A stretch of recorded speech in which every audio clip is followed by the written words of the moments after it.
2-3 वर्षामध्ये मला तर वाटतंय लडाख तसं लडाख राहणार नाही ज्या गोष्टीसाठी त्याला ओळखलं जायचं. कारगिलला स्टे करा, कारण ना रात्री राईड करता नाही, इकडचं क्लायमेट कधी पण खराब होतं.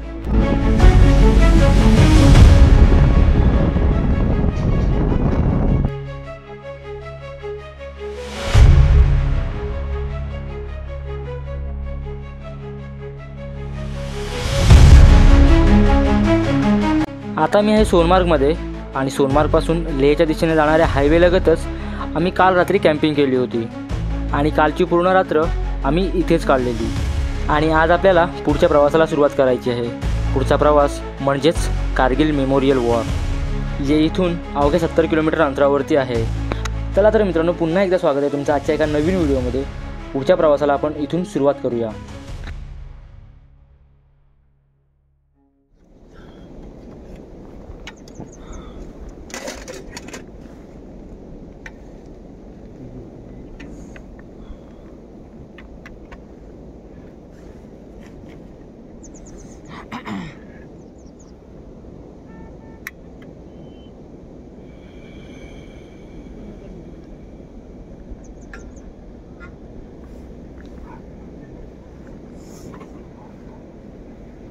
ना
बस बस बस बस तिकडे टाइप सी टू USB आहे, C2C नाही.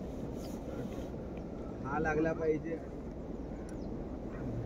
भरपूर आहे म्हणजे मोबाईलची चार्जर आहे ना, त्यालाच लागायला पाहिजे.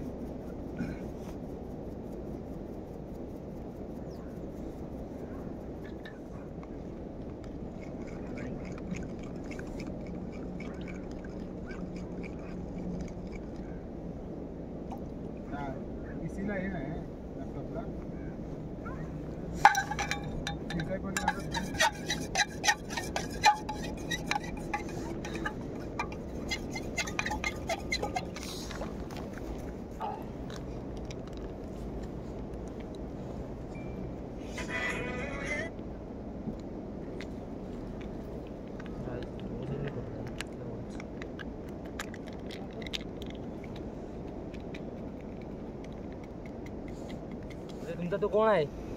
हा काय कोणता दादा? AC फिटिंग केलं होतं. हर्षल त्याला करा. करू हा 7 वाजले.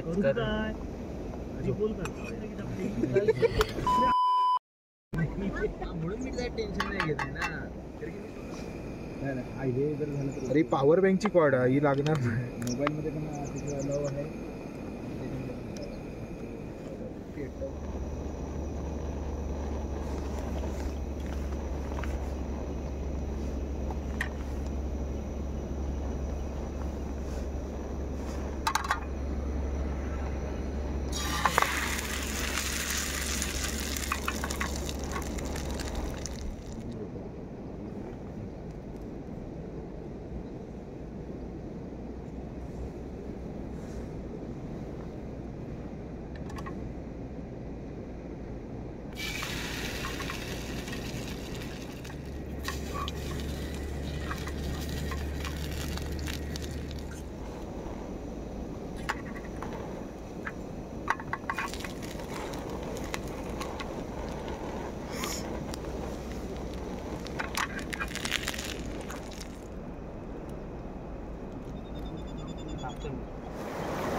खारटता धुवून काढ पाण्यात आता. हां पाण्यात धुवून काढ.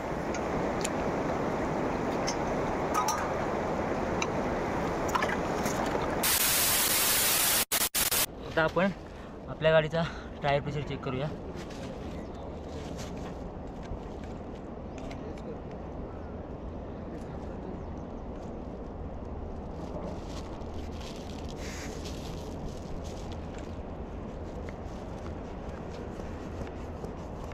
ठीक नाही रे.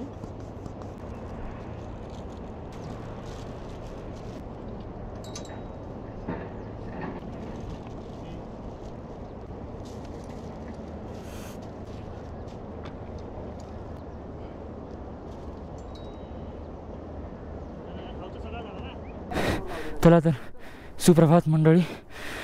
आजच्या कारगिलच्या प्रवासाला सुरुवात करतोय. सोनमार्गला स्टे केलेला, इथून निघतोय आता.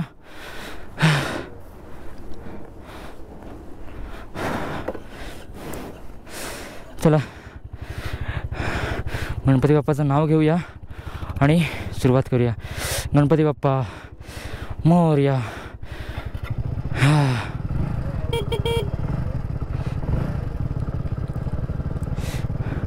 इथून सर्वात पहिली गोष्ट म्हणजे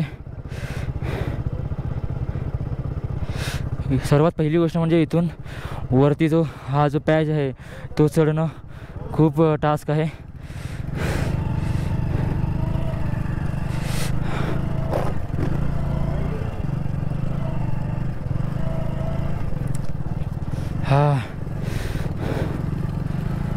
वा एकदम इझिली निघून गेला आहे.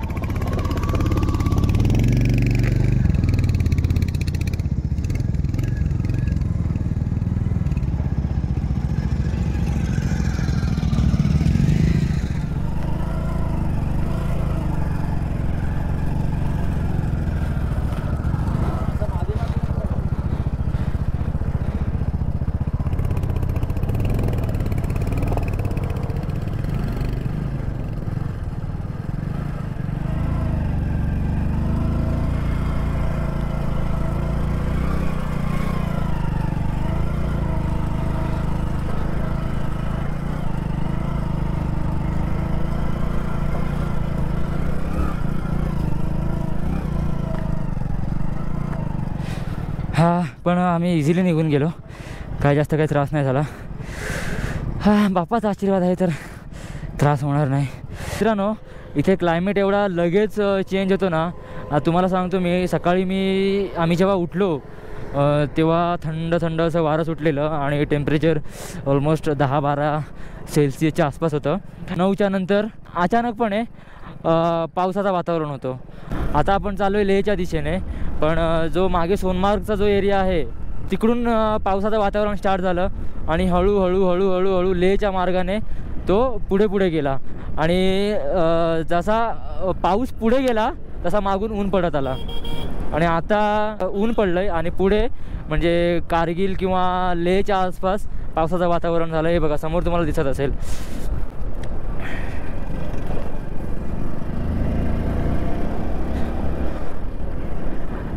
आणि मित्रांनो, सांगायचं झालं तर सर्वात मोठं टास्क जे माझ्यासाठी आहे, कारण मी 100 cc बाईक घेऊन चाललो आहे, तर माझ्यासाठी जे टास्क आहे ते आत्तापासून सुरू आहे.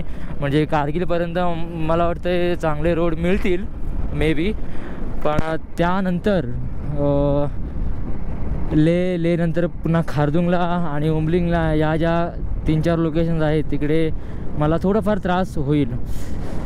ठीक आहे, बघूया. जे असेल नशिबात ते नक्कीच होणार. आणि जर तुम्हाला चांगलं मिळणार असेल तर ते सुद्धा नक्कीच तुम्हाला चांगलं मिळणार.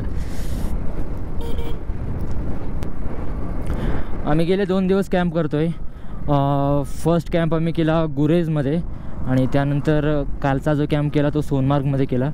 पण मित्रांनो,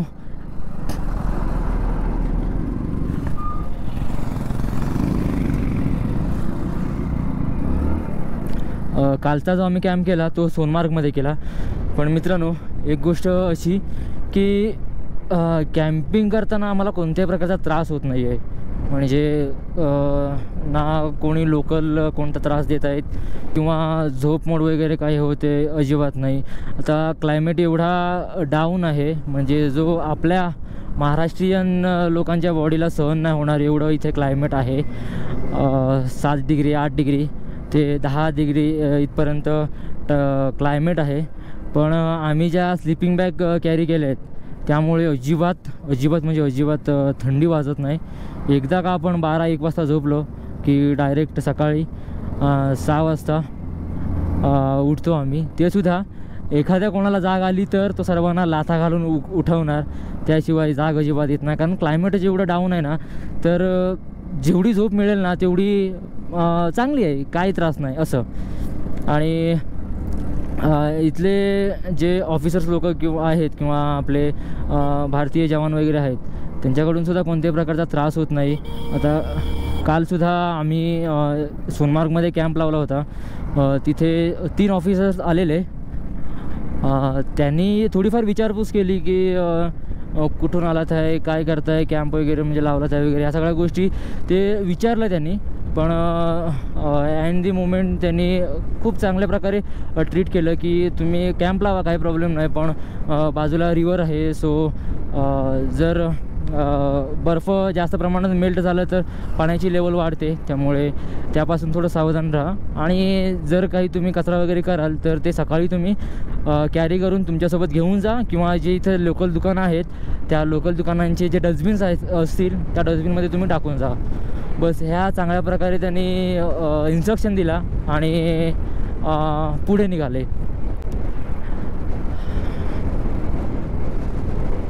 बघा व्ह्यू बघा काय आहे. आणि अजून एक गोष्ट ती म्हणजे इथला जो नद्यांचा पाणी आहे तो एकदम नीट अँड क्लीन, एकदम साफ पाणी आहे. त्याच्यामध्ये अजिबात कोणत्या प्रकारची घाण दिसणार नाही किंवा असं गढूळ पाणी दिसणार नाही. हां, मोठ्या प्रमाणात पाऊस नाही पडत आहे त्यामुळे गढूळ पाणी नाही आहे एवढं नक्की, पण पाणी एकदम बर्फासारखं सफेद आहे, मस्त वाटतं बघायला. आणि मित्रांनो, आजचा आपला टार्गेट आहे कारगिलच्या पुढे जायचं आहे. कारगिल इथून 70 किलोमीटर आहे. खरं तर कालच कारगिलला आम्हाला कॅम्प करायचा होता, पण क्लायमेट अचानक चेंज झालं, पाऊस सुरू झाला, त्यामुळे मग रोड कंडिशनसुद्धा खराब झाली आणि मग तेवढा वेळ नाही मिळाला पुढे जाण्यासाठी. म्हणून मग आम्ही विचार केला की आजचा स्टे सोनमार्गमध्येच करूया. त्यामुळे अजून एक दिवस कारगिलसाठी वाढला आणि आज कारगिलसाठी आपल्याला 70 किलोमीटर रनिंग आहे. आणि may be Kargil war memorial जे आहे आज आपण एक्सप्लोर करून कारगिलच्या पुढे जाऊन, म्हणजे कारगिल आणि लेह ह्या 2 लोकेशनच्या मध्ये जाऊन आपण कॅम्प करू. आता ज्या सगळ्या पुढच्या गोष्टी आहेत त्या डिपेंड आहेत वातावरणावरती. कारण सोनमार्गच्या आधी आम्हाला ना पावसाने त्रास दिला, ना उन्हाने त्रास दिला, ना रस्त्याने त्रास दिला. व्यवस्थित राईड चालू होती आणि कोणत्याही प्रकारचा एवढा त्रास होत नव्हता. पण आता अचानक पाऊस येतो आहे, अचानक ऊन येतो आहे, त्यानंतर रोड कंडिशन्स थोडीफार खराब आहे, त्यामुळे टाईम जास्त लागतो आहे. मित्रांनो, माझा व्हिडिओ तुम्ही जर बघत असाल तर शेअर करायला विसरू नका. मे बी माझे व्हिडिओ एवढे क्रिएटिव्ह नसतील, पण जेवढा माझा प्रयत्न आहे किंवा जेवढं माझ्यामध्ये स्किल आहे तेवढा मी प्रयत्न करतो आहे की माझा मोटो ब्लॉग अजून चांगला बनावा. ज्या मी व्हिडिओ क्लिप मी शूट करतो आहे त्या अजून क्रिएटिव्ह बनाव्या. नक्कीच यामध्ये हळूहळू माझी इम्प्रूव्हमेंट होईल. त्यामुळे तुमचा सपोर्ट पाहिजे. तुम्ही व्हिडिओ लाईक करा, शेअर करा आणि कमेंट करून सांगायला विसरू नका की व्हिडिओ कसा बनला आहे. आणि नक्कीच बिनधास्त तुम्ही कमेंट करून सांगा की मी कुठे कमी पडतो आहे किंवा मला कोणत्या गोष्टीमध्ये इम्प्रूव्हमेंट करायला पाहिजे, जेणेकरून नेक्स्ट राईड जेव्हा मी करेन तेव्हा त्या गोष्टीसाठी मी प्रिपेअर असेन. आता जसं मी वरती चाललो आहे, क्लायमेट डाऊन होत चाललं आहे, तसं माझी गाडीसुद्धा थोडी पिकअप कमी देते. तेवढा काही प्रॉब्लेम नाही होत आहे. मी कॉन्स्टंटली स्पीडवरती आहे 35-40. पण जर एक लगेच पिकअप हवा असेल किंवा एखाद्या गाडीला ओव्हरटेक मारायचा असेल तर तो लगेच पिकअप नाही मिळत. आरामात स्लोली चाललो आहे. ठीक आहे, काय प्रॉब्लेम नाही. आपल्याला ही राईड निवांत करायची, पण ही राईड सेफली पूर्ण करायची आहे. कोणत्याही प्रकारचा ब्रेकडाऊन किंवा कोणत्याही प्रकारची दुखापत ॲक्सिडेंट होता कामा नये हे ठरवून आलो आहे आपण, आणि त्याप्रमाणे ही राईड पूर्ण झाली पाहिजे. आता मला इझिली ओव्हरटेक करायला चान्स आहे, पण गाडीच्या पिकअपमुळे मला थोडं भीती वाटते की समोरून जर गाडी आली तर मी काहीच नाही करू शकत. मला ब्रेक मारून पुन्हा रिटर्न गाडी लेफ्टला दाबावी लागते. हा माझा एक वीक पॉईंट आहे. आयला हे जे जम्मूचे 4 व्हीलरवाले आहेत ना, एवढे बेकार गाडी चालवतात ना, साले ओव्हरटेक कधी मारतील ते पण समजत नाही, आणि एकदम क्लोज रेंजमध्ये आले की हॉर्न मारतात. अरे अशी भीती वाटते ना तिच्या आयला. एक तर मी असतो मोटो ब्लॉगिंगच्या धुंदीमध्ये, आणि सेकंड म्हणजे हे हळू रस्ते एवढे खराब आहेत त्या विचारामध्ये असतो, आणि हे साले जवळ येऊन पटकन हॉर्न मारतील. घाबरायला होतं ना. आता आपल्याला ना इकडे खूप रायडर्स लोक बघायला भेटतील. MH47 फ्रॉम मुंबई, MH04, सगळे MH04वाले आणि MH47वाले आहेत, म्हणजे आपल्या आसपासच आहेत.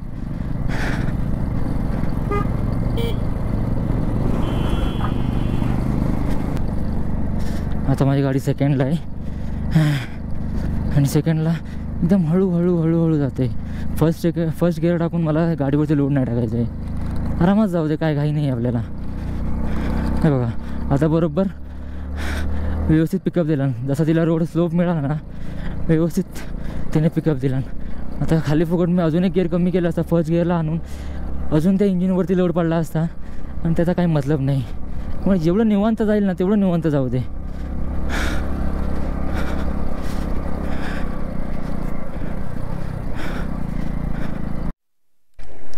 जरा घरच्यांना फोटो पाहिजेत बर्फाचे.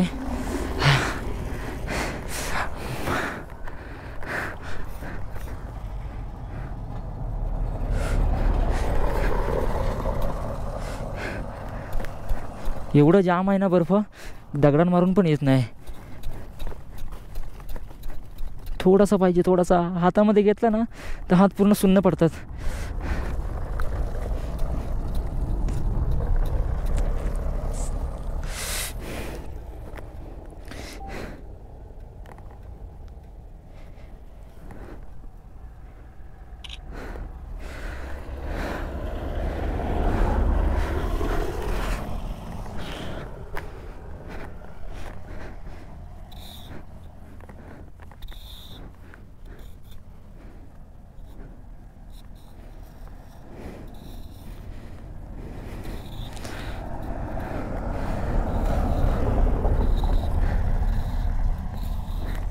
हा एकच नंबर आदित्य. इथून आता आपलं खरं ॲडव्हेंचर चालू होतं आहे, आणि नक्कीच आपण यासाठीच इथे आलो आहे, आणि आपल्याला याशिवाय जमतसुद्धा नाही. आपल्याला हेच पाहिजे. काय पाहिजे आपल्याला? हेच पाहिजे. ऑफ रोडिंग, खराब रस्ते, तरी नशीब समजा की आपल्याकडे 100 सीसीची बाईक आहे. थोडी अजून चांगली असती एक्सपल्स, जशी ॲडव्हेंचर स्पेशलिस्ट, त्याचबरोबर हिमालय, आपल्या बजेटच्या बाहेर किंवा आपल्याने ती घेणं असं तरी पॉसिबल नाही आहे. पण नक्कीच ती वेळ आणू आपण, ही आपल्याकडे सुद्धा थोडी याच्यापेक्षा हाय सीसीची बाईक असेल, आणि त्या बाईकवरती पुन्हा एकदा कोणतीतरी लडाखसारखी लॉंग राईड करू. माझ्या डाव्या बाजूला बघताय बर्फाची पूर्ण चादर पसरलं आहे. हां नक्कीच, जर उजव्या बाजूला जर डोंगर असता तर तिथे सुद्धा बर्फ असता. बघायला मस्त वाटतं आहे, आणि मला इथे फोटो काढायचे आहेत. हा उजव्या बाजूला बघताय जो डोंगर आहे तो पूर्ण बर्फानेच भरला आहे. एक गोष्ट की दुरून हा जो बर्फ आहे ना एकदम क्लिअर व्हाईट दिसतो, पण जवळ गेल्यावरती त्यावरती थोडीफार धूळ अशी आहे आणि माती अशी जमली आहे. पण लांबून जर बघायला गेलं ना मस्त वाटतं. आणि हां एक गोष्ट म्हणजे, अरे बाबा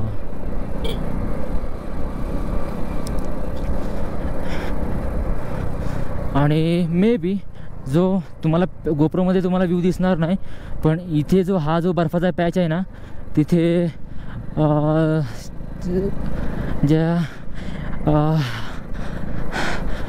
स्नो ॲक्टिव्हिटीज असतात त्या इथे होतात, कारण खूप सारी लोक तिथे आहेत.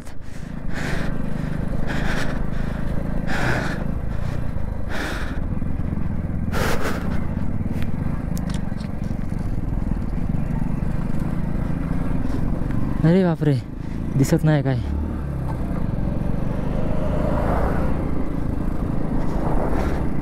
इधर भी बर्फ उधर भी बर्फ, चारों तरफ बर्फ ही बर्फ. वाह वाह वाह वाह वाह.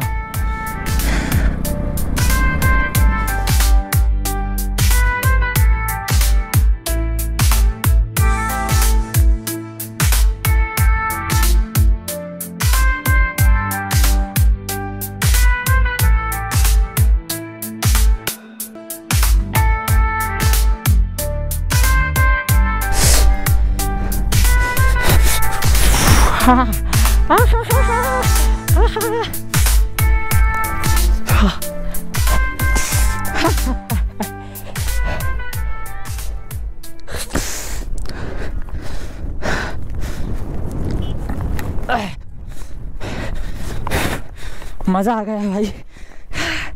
ऐसा मोमेंट लाइफ में फिर कभी मिलेगा नहीं मिलेगा पता नहीं, पर जो इस पल को जिया वही ज़िंदगी जी रहा है और कोई नहीं. बहुत मज़ा आ गया.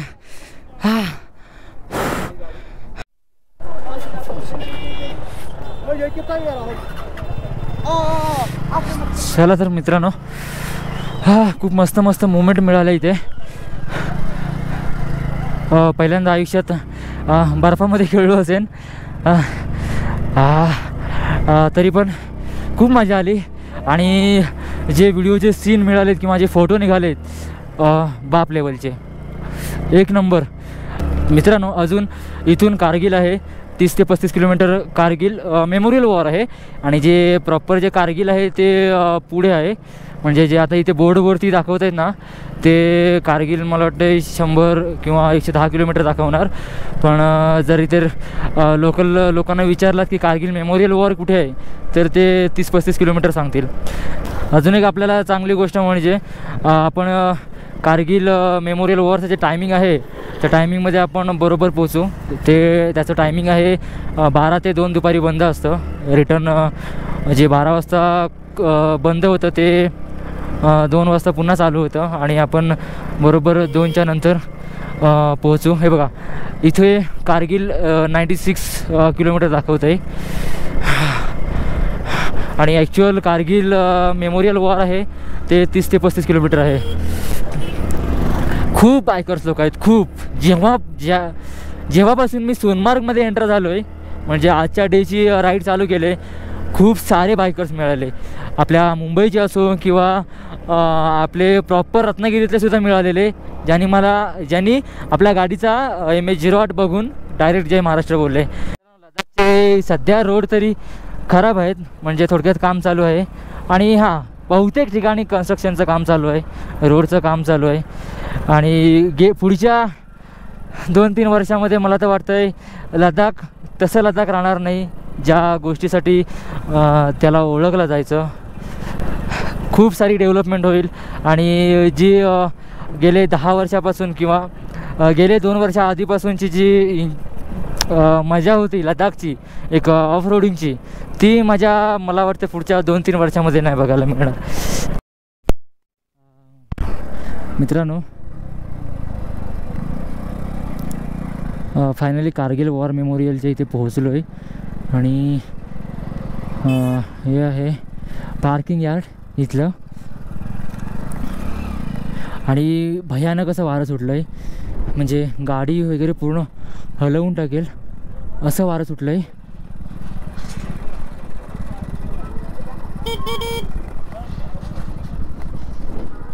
आहे जागा?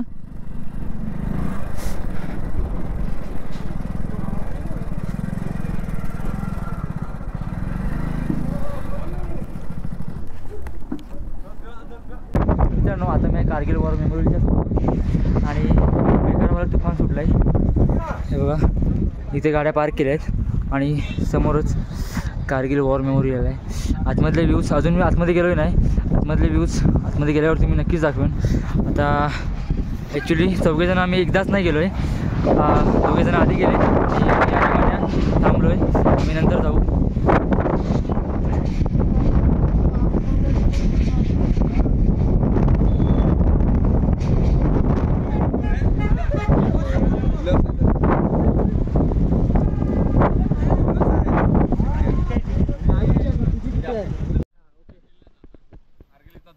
तासावर आहे. त्याच्यानंतर कारगिलला स्टे करा, कारण ना रात्री राईड करू नका. इकडचं क्लायमेट कधी पण खराब होतं. जसं आता पाऊस येतो, पुढे पाऊस नाही आहे पण इथं पाऊस पडतोय. त्याच्यानंतर कारगिलला स्टे केलात की सकाळी उठा आणि लेहला निघा. लेहला निघताना तुम्हाला बरेचसे एक मॅग्नेटिक हिल लागेल, ते एक गुरुद्वारा लागेल, नाव मला आठवत नाही, गुरुद्वारा एक आहे बघण्यासारखा. ठीक आहे. कारगिलला आणि लेहला गेल्यावरती एक दिवस एक्स्ट्रा तुम्हाला लेहला क्लायमेटाईज होण्यासाठी राहावं लागेल. ओके, ठीक आहे. तिथे राहा. त्याच्यानंतर आम्ही परवा लेहला येतोय. अच्छा. हां, मग जर शक्य असेल रस्त्यात भेट झाली तर चांगली गोष्ट आहे. त्याच्यानंतर आम्ही नुब्रा व्हॅलीला जाणार आहे. ओके. आणि जर तुम्ही लेहला एक दिवस एक्स्ट्रा थांबताय त्याच्यानंतर नुब्रा व्हॅलीला जा. नुब्रा व्हॅलीला गेल्यानंतर मध्ये तुम्हाला खारदुंगला लागेल. नुब्राला जा. नुब्राला 2 दिवस घ्या स्टे. तुर्तुकला जाता येईल तुम्हाला. तुर्तुक? हां, तुर्तुक पाकिस्तान बॉर्डर आहे. ओके. तिकडे जा. त्याच्यानंतर परत येऊन नुब्रा व्हॅलीला स्टे करा. नुब्रावरनं रिटर्न शॉक रिव्हर मार्गे पेंगॉंग लेकला या. पेंगॉंग लेकवरनं मग तुम्हाला तुमचं कसं शेड्यूल आहे ते, कारण आम्ही त्याच्यानंतर आम्ही उमलिंगला जाणार आहे. अच्छा. मग जर तुम्ही तसंच उमलिंगला यायचा प्रयत्न करत असाल तर मग तिथनं तुम्हाला हानलेवरनं उमलिंगलावरनं रिटर्न येताना आम्ही सरचूवरनं मनाली असं रूट. आणि सोमवारी वगैरे लागणार तिकडे ते हानलेला जाताना तिकडून लागेल. हां, तिकडनं. मित्रांनो, आपले गाववाले भेटलेले, त्यांचा आय थिंक सेकंड टाइम येतात आहे. प्रॉपर एक्सपिरियन्स आहे इथला. त्यांनी थोडीफार आपल्याला माहिती दिली आणि खूप चांगल्या प्रकारे एक्सप्लेन केलं. ठीक आहे, आता आपण चाललो आहे कारगिलमध्ये.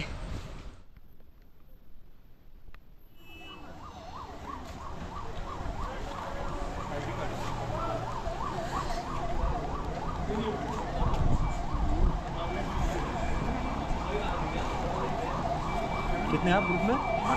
आता मी आहे कारगिल वॉर मेमोरियलच्या आतमध्ये आणि इथे तुम्ही बघू शकताय जे जवान शहीद झालेले त्यांचे स्टॅच्यूज आणि त्यांची थोडीफार हिस्ट्री लिहिलेली आहे. ॲक्च्युली ना क्लायमेट डाऊन झालं आहे, म्हणजे 4 डिग्री 5 डिग्री सेल्सिअसपर्यंत आलं आहे. त्यामुळे बोलायला व्यवस्थित जमत नाही आहे आणि जास्त दम लागतो आहे.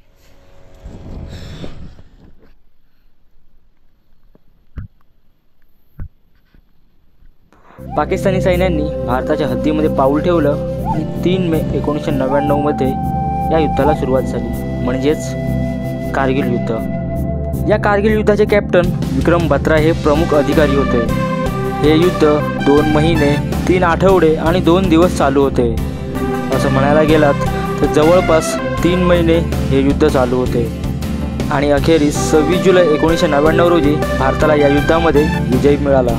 या युद्धामध्ये एकूण 527 भारतीय सैनिक शहीद झाले. 26 जुलै 1999 रोजी कारगिल युद्धाला यश मिळालं, म्हणून या दिवसाला कारगिल विजय दिवस म्हणून साजरा केला जातो. चला तर मित्रांनो, आता कारगिल वॉरपासून निघतोय. इथून कारगिल आहे 58 किलोमीटर. अजून आम्ही आतमध्ये गेलो होतो. खूप छान आहे. जे काही त्यावेळेस घडलं ते इथे मांडलं गेलं आहे. त्यावेळेच्या रायफल्स, ॲमोज या सगळ्या गोष्टी इथे ठेवलेल्या आहेत. रेडिओ, त्याचबरोबर इंटरकॉम जे आपण बोलतो ते सुद्धा आहेत इथे वेगवेगळ्या प्रकारचे. आणि थोडीफार माहितीसुद्धा मिळाली. आणि कसं आहे ना, बाहेरचा व्हिडिओ काढण्यासाठी अलाव होतं, पण आतमध्ये जे म्युझियम आहे, म्युझियममध्ये कॅमेरा अलाउड नव्हता. फोटोज आणि व्हिडिओज काढणं अलाउड नव्हता.